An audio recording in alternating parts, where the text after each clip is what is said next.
Bonjour à tous, chez l'agriculteur du Loiret. Bon bah allez, on va aller semer ce qu'on peut. Cette année c'est vraiment compliqué, le temps est pas de la partie. On a réussi à semer un petit peu de blé, donc 25 hectares lundi. Hier on a réessayé, il a plu, j'ai pâté le semoir, vous allez voir. Donc on a arrêté. Aujourd'hui il y a grand beau ciel bleu. Papa il a commencé à ouvrir un petit peu les terres avec le cockerling. Donc là il nous reste 7 hectares qu'on peut faire avant la prochaine pluie, donc on va essayer de les faire. Comme vous pouvez voir, on a aussi attaqué à commencer à couper le maïs. Tout arrive en même temps parce que on est à la bourre, hein. Alors les oignons sont aussi arrivés, donc ils vont être à planter là ces prochains jours. Voilà les oignons, bon plutôt beaux. On va voir ce que ça va donner. Donc on est en train de faire un petit peu tout en même temps. On avait attaqué hier pendant qu'il pleuvait, qu'il tombait quelques gouttes. On avait rattaqué le maïs. Bon, on a été arrêté par deux choses. Une crevaison, normalement c'est bon, elle est réparée, ils sont venus ce matin.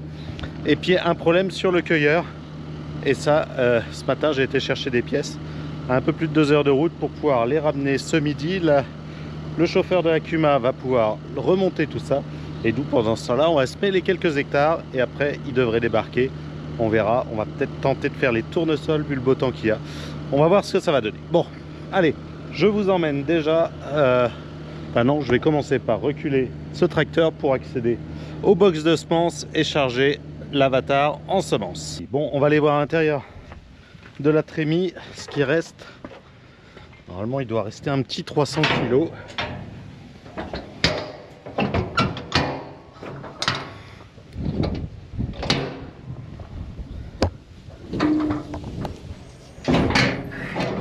La première trémie, elle est bien vide. Et la deuxième, elle est pratiquement vide. Et trémie d'antilimace. Ah, elle a un problème. Ah mince. Je sais pas si vous voyez, mais le tuyau, il n'est pas à sa place. Comment on va faire? Je vais essayer d'aller dedans pour voir si je peux le modifier. Bon c'est le tuyau qui a lâché, il s'est déchiré. Bon, je pense qu'il était un peu trop vieux vu comme il a l'air craquelé. Bon ce qu'on va faire, c'est qu'on va vider la trémie, remettre du blé dans la première. On va pas utiliser l'autre aussi est craquelé. On va pas utiliser l'antilimace, on en mettra au quad. Et puis dès que tout ça sera vide, je changerai les deux tuyaux. Bon. Un petit souci, c'est pas grave, demain ils annoncent de la pluie, donc on aura le temps de faire ça. Bon, on va charger notre conteneur de blé dans la première trémie. Et puis, on va... Ce qui est dommage, c'est qu'on a changé pas mal de tuyaux, on n'a pas pensé à regarder ceux qu'il y avait dans les trémies. Bon, ce semoir-là, il a 6-7 ans. Ah oui, les tuyaux, ils commencent à s'user.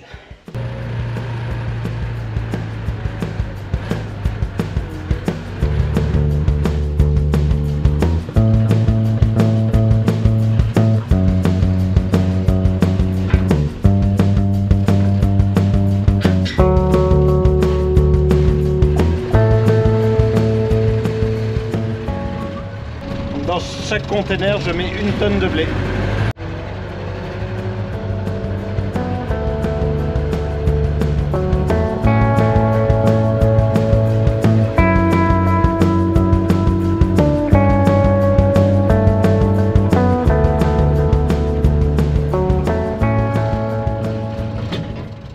Bon, alors, ce que j'aime bien dans les conteneurs, c'est qu'il n'y a pas de risque de se faire mal comme avec un big bag, sinon on se casse. Là, aucun risque que ça casse. Par contre, ceux-là, comme ils ont une goulotte à l'avant, c'est un peu galère parce qu'il faut se mettre en dessous pour ouvrir.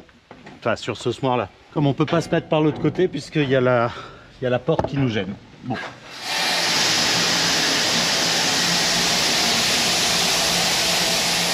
Bon, là on arrive bientôt à la parcelle, on va s'arrêter juste 2 secondes. Là il y a une parcelle que j'ai semée lundi. Donc on va aller voir un peu ce que ça donne, le travail qui a été fait. Et voilà. Bon, voilà ce que ça donne. Donc il y a juste eu un petit coup de cockerling et le semis avec l'avatar. Alors cette partie là, elle a été vraiment faite le lundi. Là on était dans l'après-midi, donc plutôt du bon boulot. Alors si on regarde un petit peu ce que ça donne, pas de trop grosse motte, de la terre fine. Et puis nos graines qui vont être là. Voilà. Elles sont là à 2 cm. Donc ça c'est parfait. Bon, c'est dans le frais. On n'a pas de mauvaise motte sur le dessus. Bon, je pense que ça devrait le faire. On verra ce que ça va donner. Alors, là où est passé le semoir, c'est vrai que c'est un petit peu plus refermé, ce qui est logique. Mais après, c'est pas tassé. Il y a pas mal de cailloux. Voilà, mais c'est pas des mauvaises mottes, donc ça devrait le faire. Allez, on va aller semer l'autre parcelle. Donc là, on vient de dégonfler les pneus. Alors les pneus, ça c'est quasiment le plus important. Là en plus, on est en condition un petit peu limite. Donc l'objectif, c'est de les dégonfler au maximum. Donc là, avec cet Avatar, j'ai 9 tonnes 180 sur l'essieu arrière. Donc 9 tonnes 180, ça veut dire 4 tonnes 590 par pneu. Alors si on regarde nos Mack XBib 710 70 R38, donc c'est ceux-là, à 0,8 on a 4 tonnes 860, donc je peux descendre à 0,8 bar, et 0,6 bar c'est 4 tonnes 250. Donc ça c'est l'indice, le poids que peut supporter les pneus à 10 km/h, donc là typiquement dans le travail au champ. Pour ces mêmes 4 tonnes 590, si j'étais à 40 km/h, il faudrait que je sois au moins à 1,20. Donc là, c'est tout l'intérêt du télégonflage, c'est qu'on peut redescendre quasiment de 0,4 kg, donc un tiers de moins. Donc c'est quand même assez intéressant. Et typiquement, là, ces pneus-là, grâce au télégonflage, on peut vraiment les utiliser au maximum. Donc voilà nos pneus dégonflés. On peut voir que là il y a 1, 2, 3, 4 crampons qui touchent au sol. Bon là on est un petit peu en dévers parce qu'il y a un tout petit peu de pente. De l'autre côté ça va être un petit peu moins impressionnant. Donc là on retrouve quasiment là, les 4 barrettes au sol. Donc c'est ce qui permet vraiment d'avoir une grosse déformation. Et on voit bien le flanc il s'est déformé et ça permet d'avoir une beaucoup plus grande surface au sol que tout à l'heure quand on était complètement gonflé. Et à l'avant, on voit qu'on pourrait encore les dégonfler sans problème. On va choisir la parcelle. Tac. Nouveau travail. Et puis, on va commencer à semer et voir ce que ça donne. Donc là, le travail juste après le cockerling, on a plutôt de la terre fine. Ça a remonté plutôt des bonnes mottes, il n'y a pas de souci. Alors ici, on est dans une zone où il y a un petit peu d'argile, donc c'est un peu plus compliqué. Bon, pas beaucoup, hein. Et donc voilà au niveau du semis ce que ça donne. Bien sûr les éléments ont un petit peu retravaillé tranquillement le sol et donc normalement ont dû déposer voilà les graines, elles sont là. Hop, je sais pas si vous voyez. Tac, on est bien. On a une autre.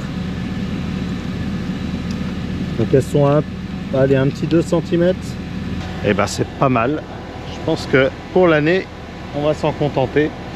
Là, ça a juste séché ce qu'il fallait pour que ça fasse du bon boulot. Bon, alors l'intérêt de ce semoir-là, quand on est en TCS comme ça, TCS, donc technique culturelle simplifiée, donc là j'ai fait un travail du sol avec juste ce passage de cockerling, mais c'est quand même un travail du sol, un travail de fissuration.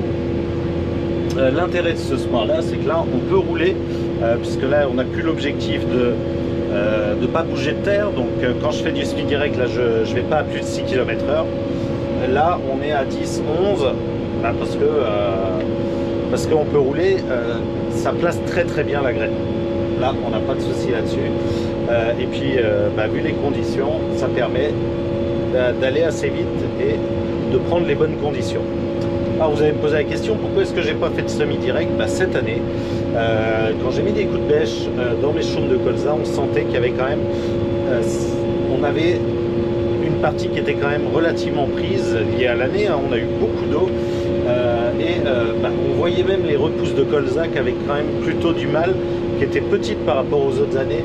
Et ça, pourtant elles avaient de l'eau cette année, hein. Et ça c'est aussi un signe que le sol était un peu trop refermé. Et qui avait besoin de cette petite fissuration. Alors on n'a pas été très loin, on a été à 16 cm, mais je pense que sans cette stimulation du sol par un travail du sol justement, on aurait été trop juste. Et voilà, on va voir ce que ça va donner. Il nous reste encore les maïs et les tournesols, enfin les blés derrière, qu'on fera derrière maïs et tournesol. Là j'ai pas encore décidé ce que j'allais faire, si j'allais faire du spin direct ou si j'allais refaire pareil un petit coup de travail du sol. Pareil, la question ça va être, on va prendre la bêche, on va voir le sol, test bêche, si on a de la compaction, si on remet un petit coup de fissurateur. S'il n'y a pas besoin de travail du sol, on n'en fait pas. Voilà, allez, on va continuer. Là, je vais me concentrer pour bien faire aussi mes marquages de mes comment ça s'appelle, des jalonnages pour pouvoir avoir la trace, pour pouvoir avoir le pulvé au bon endroit. Et donc là, c'est au prochain passage. Donc, je vais regarder tout ça. Si vous voyez derrière, mais dans la partie limon ça fait bien un petit peu de poussière, bon, pas énorme hein. Donc non, ça fait du super bon boulot, c'est parfait. On va continuer comme ça. Alors on est à la moitié de la place, on a fait 2,5 hectares, donc il doit y avoir 5-6 hectares à l'intérieur, et puis après les fourrières, en tout ça fait 7 hectares. Donc on continue comme ça fait du très bon boulot. Bon, là on arrive bientôt à la fin du champ. Je vais remettre les pneus à gonfler pour que sur la route on soit à la bonne pression. Donc là on va monter jusqu'à 1,60 à l'arrière pour pas les abîmer sur la route, et puis 1,90 sur la remorque pour qu'elle se tienne bien aussi sur la route. C'est aussi du confort pour pouvoir rouler, d'avoir des pneus qui se tiennent bien. Bon allez, hop. Bah, ça avance plutôt bien. Alors ça y est, j'ai fini. Alors oui, vous me voyez pas bien, bah, il fait nuit. J'ai terminé et là il tombe les premières gouttes. Bon bah on va essayer de rentrer en vitesse, dételer le tracteur et il faut que j'aille rechercher la benne de tournesol. Bon, moi j'espère que cette vidéo sur les SMI vous a plu. Moi je vous dis à samedi prochain pour une nouvelle vidéo. J'espère qu'on aura battu le tournesol et je pourrai vous montrer tout ça. Sinon on sera sûrement dans les battages de maïs. Bon allez, moi je vous dis à samedi prochain pour une nouvelle vidéo.